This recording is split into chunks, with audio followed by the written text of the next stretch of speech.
Esta personalidade connosco, falo do Dr. António Arnaud, que nós aprendemos a conhecer e a descobrir ao longo da minha curta existência, vida como democrata, partindo do princípio que nós somos democratas a partir da democracia em Portugal, mas que temos acompanhado muito a sua atividade, quer política, quer cívica, quer social. Obrigado por ter vindo, Sr. Carlos, obrigado também. Muito obrigado, eu também tenho muito gosto em estar aqui. Vamos então dar início, até porque o nosso convidado hoje, que é um dia especial, está claro com alguma pressa, não vamos em grandes delongas. Não é por ser um dia especial, eu há pouco falámos nisso, digamos, off record. Porquê? Porque 21 de junho é um dos dias que a maçonaria celebra, não é? A maçonaria celebra os equinócios e os solstícios. O 21 de junho, de alguma maneira, está ligado a São João, patrão da maçonaria, e foi só uma curiosidade que eu disse, portanto não há nenhuma razão especial. O que é uma razão especial?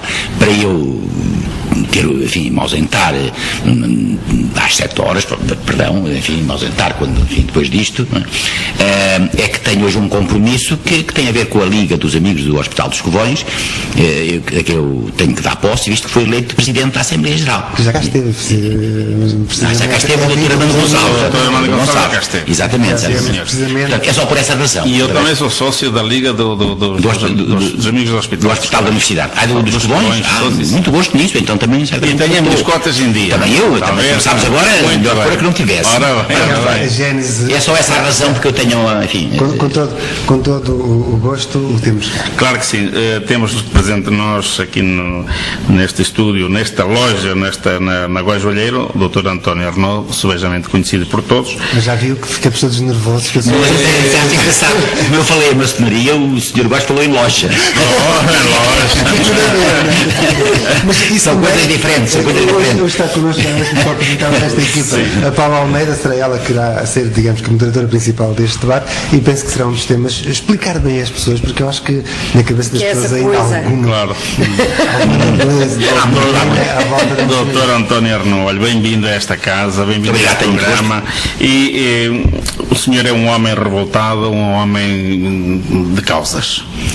Sou um homem revoltado contra as injustiças e as desigualdades sociais, aquelas que são gritantes.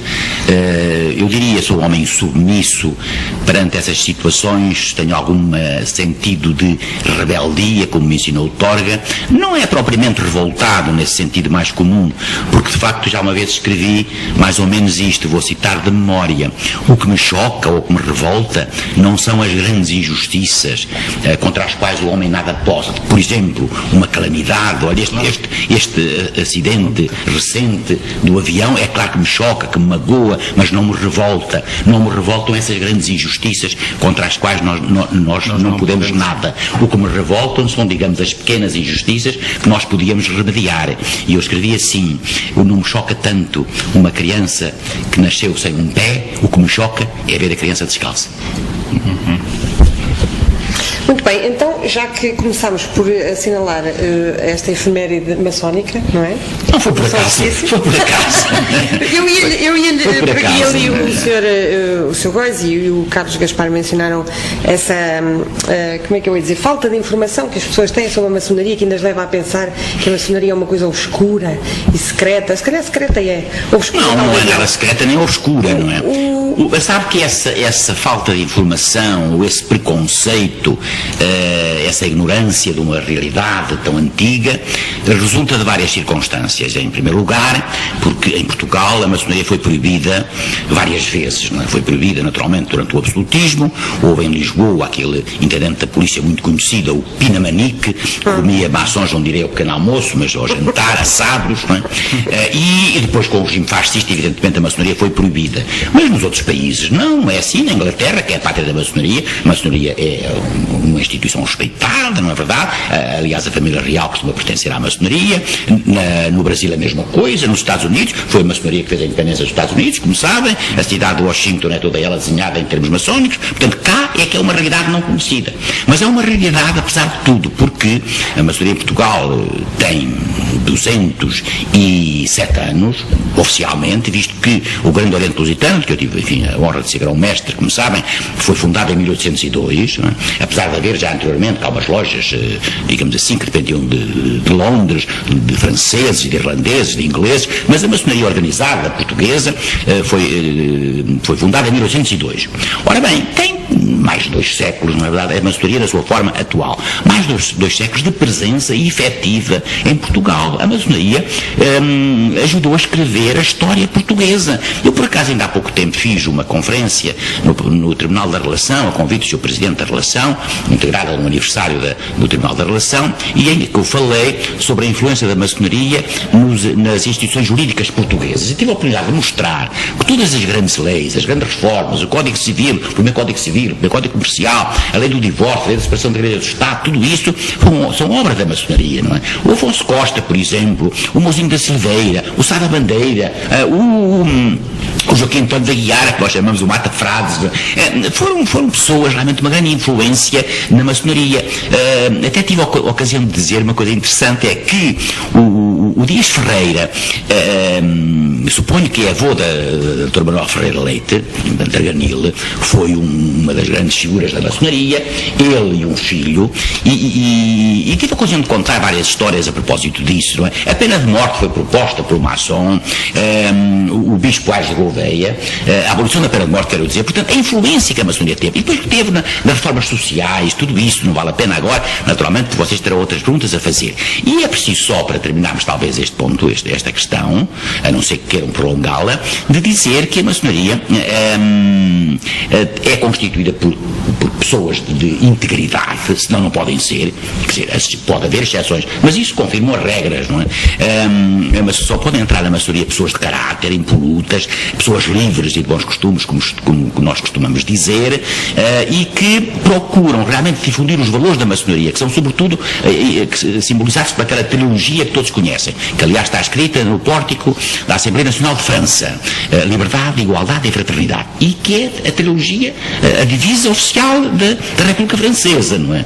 Como, por exemplo, a régua e o nível são emblemas da República Francesa, que são instrumentos maçónicos. Bom, por tudo isso se mostra que a maçonaria tem um papel, e deve continuar a ter um papel, de aperfeiçoamento do homem, da sociedade, de encurtamento das desigualdades sociais, não é verdade? Porque se a maçonaria quiser ser fiel aos seus valores, e tem no sido, ela tem que lutar pela liberdade, pela igualdade e pela fraternidade. E já agora direi que a Constituição de 1966 também tem influência maçónica. De resto, isso é importante, a primeira Constituição portuguesa de 1822, como sabem, na sequência da Revolução Liberal de 1820, feita por maçons, não é? O Ferreira Borges, aqui de Coimbra, o Francisco Tomás da Figueira, constituíram com outros o Sinédrio, não é verdade? É obra de maçons, e portanto a Constituição de 76 também é. Basta ler o preâmbulo da Constituição de 76, onde se fala na liberdade, igualdade e fraternidade.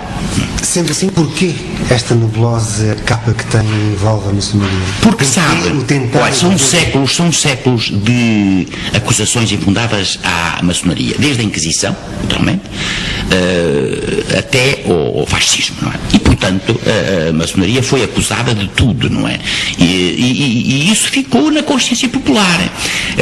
Olha, mas sem fundamento? Sem fundamento, evidentemente. Porque, claro, a maçonaria, lutando pela liberdade, teve que ser contra o absolutismo. Lutando pela igualdade, teve que ser contra os privilégios. E, portanto, como o país tinha sido apoderado pela Igreja e pelo Estado e pelo Rei, havia uma aliança entre o altar e o trono, na verdade. A maçonaria lutou contra o Rei Absoluto e lutou contra a Igreja, que protegia o Rei Absoluto, evidentemente. E, portanto, a Igreja fez sempre uma guerra contra a maçonaria, nesse tempo. Hoje não há nenhuma questão religiosa, evidentemente. E por isso é que vem daí essa propaganda grande. Quando eu escrevi um livro sobre a maçonaria, chamado Introdução à Maçonaria, há muitos anos, e foi feita uma apresentação pública em Coimbra. Creio que foi a primeira vez que se falou publicamente de maçonaria. Ora bem, e os jornais falaram, e a minha mãe leu a notícia nos jornais, na verdade, e ficou muito admirada. E quando eu lá fui, disse: então, mas filho, tu és da maçonaria? como se fosse uma coisa realmente. E eu expliquei-lhe o que era a maçonaria, mas ela não ficou convencida. E depois, como argumento decisivo, disse-lhe assim: a mãe sabe quem é que me levou para a maçonaria? Não sei. Isso foi o Dr. Fernando Val. E como ela conhecia o Dr. Fernando Val e tinha por ele muito apreço, então disse, bom, sendo assim, estava... Está a perceber? Quando o Sr. foi grão-mestre, não é? Há poucos anos, tentou uma abertura. Tentei, não fiz a abertura. Fez uma abertura, fez várias atividades, inclusive abriu a Palácio Maçónica, a comunicação social, a televisão, fiz conferências. E não lamenta que não tenha havido continuidade pelos seus seguidores? Não resultou essa abertura? Não, a abertura fez-se e ficou feita. Ou será que hoje não tem sentido? Não, ficou feita. Uma coisa que se faz é definitiva. Ficou feita. Mas depois não houve... Depois, porventura, não houve o mesmo seguimento, mas ficou aberta. Ficou aberta. E pela primeira vez tiraram fotografias do Palácio Maçónico, tem incluído as lojas ou templos, não é verdade? Eu dei entrevistas, eu dirigi uma mensagem à nação, tudo isso, não é? E, portanto, ficou feita. E ainda hoje, o meu sucessor, o Dr. António Reis, o professor António Reis, não é? Continuou, de alguma maneira, essa política de abertura, porque ele dá de vez em quando entrevistas, recebe órgãos de comunicação social. Não, com certeza, não é? Ficou feita, não é? Porque justamente a maçonaria tem que se revelar mais, mostrar o que é, para ser compreendida, visto que há tantas lendas e mitos em volta da maçonaria. Mas eu digo assim, aqueles que têm dúvidas olhem para mim e digam, eu sou maçom. Então, se você é maçom, vocês podem concluir daí o que é a maçonaria, porque eu sou um homem, sou um homem bom, sou um homem solidário, sou um homem digno, sou um homem livre, quer dizer, nunca tive realmente nenhuma dependência, sempre disse aquilo que pensava, nunca fiz mal a ninguém. Portanto, vamos lá ver se eu sou maçom e outros como eu, então aí está o exemplo do que pode ser a maçonaria, não é verdade? E foi a maçonaria que o levou a lutar pelo Serviço Nacional de Saúde? Não foi a maçonaria, mas a verdade é que, eu já disse isso, não estou a revelar nenhum segredo, já disse isso, o Serviço Nacional de Saúde foi discutido da maçonaria.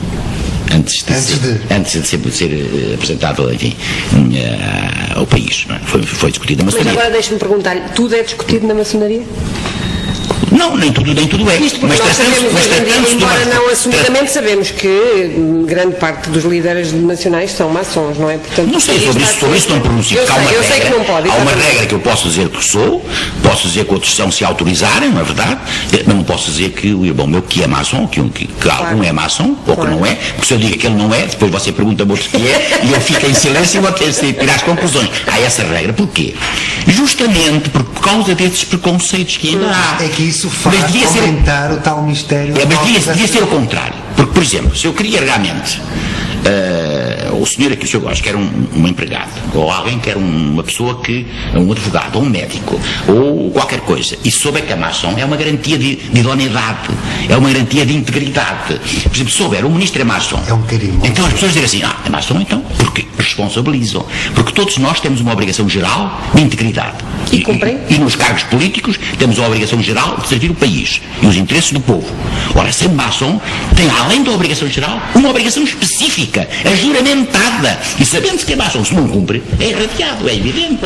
Com certeza. Agora, a maçonaria não dá ordens a ninguém, não diz faz aquilo, faz aquilo outro. Porque a maçonaria respeita integralmente a liberdade de consciência. E quando eu digo que o Serviço Nacional de Saúde foi lá discutido, porque eu tomei a iniciativa e o apresentei lá, e realmente houve um grande consenso de apoio, mas houve alguns irmãos meus médicos que manifestaram a sua dúvida. Todavia, inicialmente estiveram contra o Serviço Nacional de Saúde. Todavia, nunca o manifestaram em público por uma questão de solidariedade. Para consigo? Sim, para comigo, naturalmente. Como é que se sente na pele quando o intitulam de pai do Serviço Nacional de Saúde em Portugal? Olha, sinto orgulho, poderemos dizer, não tínhamos medo da palavra, sinto orgulho. Porquê? Orgulho porquê? Eu sou uma pessoa modesta, não é? Orgulho porquê? Porque dá-me a consciência de que eu pude contribuir, não é verdade, dessa maneira, para melhorar a vida do povo português. Porque realmente o Serviço Nacional de Saúde é uma coisa belíssima, é uma grande conquista social, tem a ver com a dignidade da pessoa humana, tem a ver com a solidariedade, tem a ver realmente com o acesso àquilo que é mais fundamental, que é os cuidados de saúde. Portanto, dá-me essa compensação por estes 31 anos de luta incessante. Percebe? Foi difícil. Agora, eu tive, talvez por acaso, na verdade, essa felicidade. Porquê? No momento certo, eu estava no sítio onde podia decidir. E a decisão política é minha. E esse orgulho eu tenho. Mas, evidentemente, não teria tido a oportunidade de construir, de iniciar, melhor dito, o Serviço Nacional de Saúde se não tivesse o apoio de muita gente. E, por exemplo, aqui de Coimbra, o Dr. Mário Mendes já falecido, que era Secretário de Estado da Saúde, e outros que comigo colaboraram, evidentemente. Eu tenho a responsabilidade política, mas o resto tem que ser repartido por muita gente, incluindo pelo Primeiro-Ministro Mário Soares, sem o qual eu não tinha feito o Serviço Nacional de Saúde. De resto, o governo caiu por causa do Serviço Nacional de Saúde. Olha, eu vou-vos revelar uma coisa que vou agora